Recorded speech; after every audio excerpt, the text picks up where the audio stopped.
நம்ம நேரம் ட்ரைனிங் பார்த்தோம். எப்படி இருந்தது? நிறைய தகவல்களை தெரிஞ்சுக்கணும். இன்னும் என்ன பண்ண போறோம், மீதி சப்ஜெக்ட் இருக்கிற தகவல்களையும் நம்ம தெரிஞ்சுக்க போறோம்.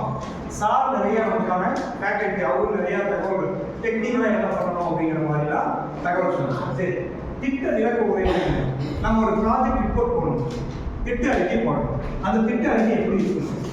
நம்ம திட்ட அறிக்கை ஒரு பேங்க் போனோடனே நம்ம லோன் ப்ராசஸ் பண்ண போகிறோம், மற்றவங்களுக்கு நாம் வகுப்பு எடுக்க போகிறோம், அவங்க நம்மளை மாதிரி தயார்படுத்தணும்.